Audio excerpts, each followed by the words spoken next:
Assalamualaikum warahmatullahi wabarakatuh.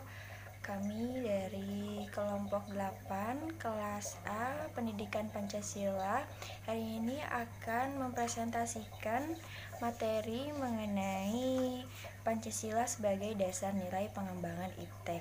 Saya akan memperkenalkan dulu teman-teman saya.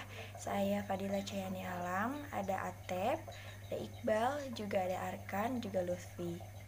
Baik, di sini saya akan menjelaskan bagian Pancasila sebagai dasar pengembangan ilmu pengetahuan dan teknologi. Nilai-nilai Pancasila sebagai perkembangan ilmu pengetahuan dan teknologi yang terkandung dalam setiap sila-sila Pancasila yaitu yang pertama, nilai ketuhanan sebagai dasar pengembangan ilmu.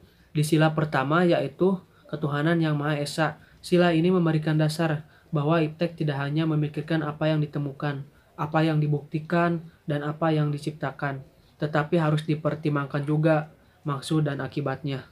2. Nilai kemanusiaan sebagai dasar pengembangan ilmu. Di sila kedua berbunyi kemanusiaan yang adil dan beradab.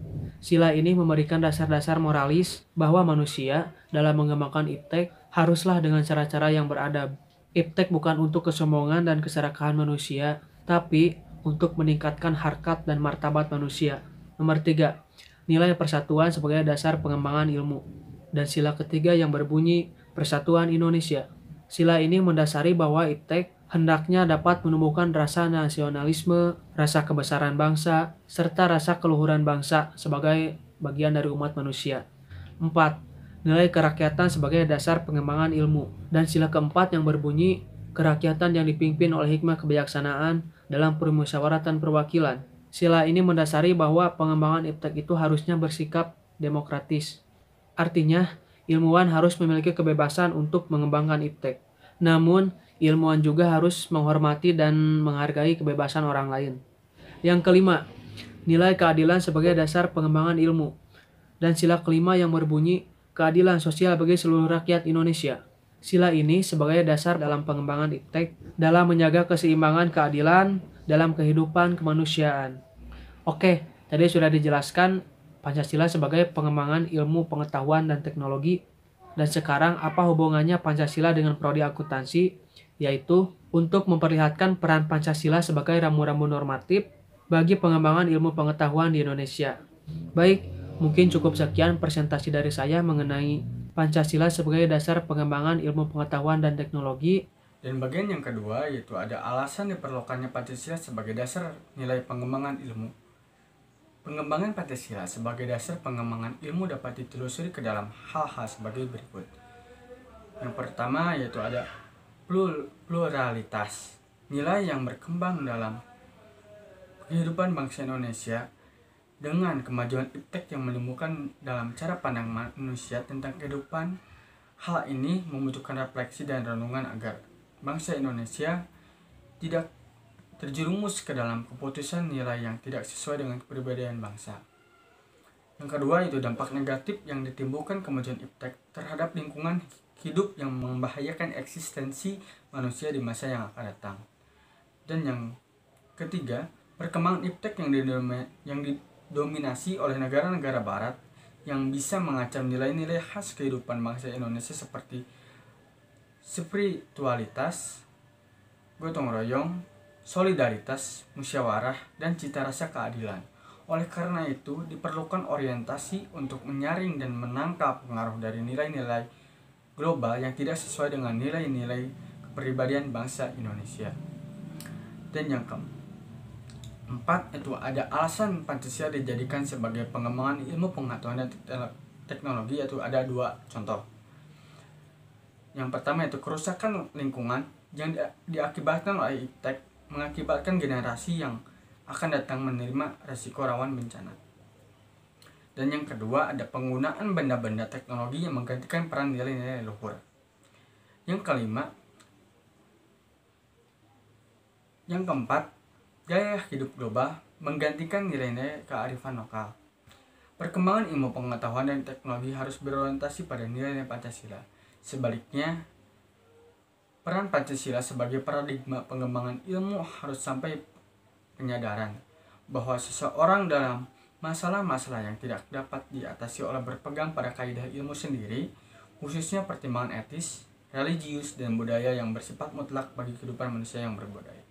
Laporan keuangan tersebut ditujukan untuk mempermudah pengambilan keputusan bagi pihak-pihak yang berkepentingan. Menurut teori agensi adalah pemilik modal atau pemilik saham. Jika kemudian terjadi kesalahan dalam pengambilan keputusan, maka akuntan akan menjadi pihak pertama yang disalahkan, karena tidak memberikan laporan keuangan yang benar kepada pihak yang memiliki kepentingan tersebut. Akuntan dituntut untuk jujur dan transparan dalam penyajian laporan keuangan kepada pemilik modal, serta profesional sesuai dengan nilai-nilai Pancasila yang di dalamnya menjunjung tinggi Tuhan dan kemanusiaan. Salah satu keputusan yang akan diambil oleh pemangku kepentingan adalah masalah alokasi anggaran. Misalnya dalam dunia bisnis, jika jumlah penjualan yang dilaporkan terlalu rendah, maka dimungkinkan perusahaan akan mengalokasikan biaya pemasaran yang lebih besar. Kesalahan dalam melakukan alokasi dapat berdampak yang merugikan. Misalnya dapat terjadi perpecahan antar divisi dalam perusahaan. Pada lingkup yang lebih luas, akuntansi memiliki peran dalam anggaran negara. Jika dalam level mikro atau perusahaan, anggaran yang salah dalam putusan alokasi dapat menimbulkan perpecahan. Bagaimana jika hal tersebut terjadi dalam hal skala makro atau kenegaraan? Dapat kita bayangkan apa yang terjadi, serta sila keberapa dari Pancasila menjadi mandul nilainya dalam hal ini. Dinamika dan tantangan Pancasila sebagai landasan pengembangan IPTEK. Tantangan yang dihadapi oleh Indonesia dalam penerapan Pancasila sebagai pengembangan IPTEK diantaranya yakni yang pertama adalah kapitalisme. Kapitalisme ini menguasai sebagian besar perekonomian yang ada di dunia, termasuk di Indonesia. Maka dari itu, pengembangan IPTEK yang berlandaskan Pancasila ini sangat terbatas. Perekonomian yang didasarkan oleh Pancasila menurut Mubrianto pada tahun 1980 ini masih sulit diterapkan di Indonesia. Yang selanjutnya yaitu globalisasi. Globalisasi ini merambak di seluruh dunia, termasuk Indonesia. Indonesia lemah dalam mengembangkan IPTEK-nya sehingga Indonesia lebih berkedudukan sebagai konsumen. Yang selanjutnya yaitu konsumerisme. Konsumerisme menjadikan Indonesia hanya menjadi pasar-pasar untuk produk lain. Indonesia lemah dalam membuat produk-produk inovatif dan kreatif sehingga dapat mengembangkan perekonomian di negara sendiri. Yang selanjutnya yaitu pragmatisme.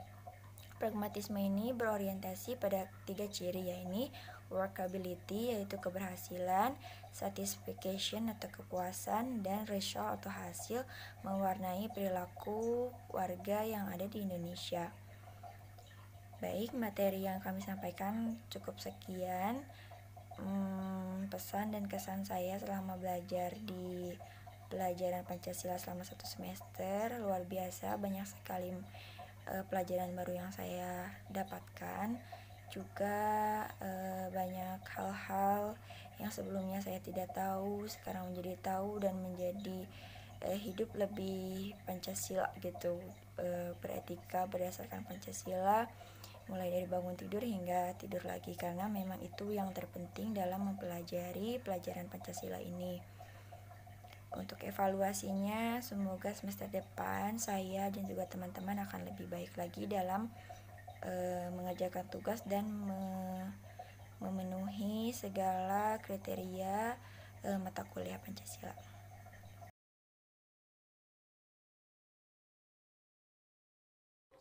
Kesannya tuh menyenangkan karena suka bercanda gitu kan. Terus kalau kuliah online menurut aku nggak terlalu efektif sih, soalnya banyak gangguan kayak jaringan, sinyal, kuota gitu. Terus kalau nge-zoom on cam tuh kayak keganggu gitu. Terus lebih ngerti offline lah daripada daring. Kalau buat pesannya diberitahukan dulu gitu apakah hari ini ada meet atau enggak gitu, atau tugas doang atau sama meet gitu. Terus buat evaluasinya lebih ngerajinin diri sendiri lah gitu, jadi lebih siaga gitu, mantau-mantau, ngecek, lebih sering cek.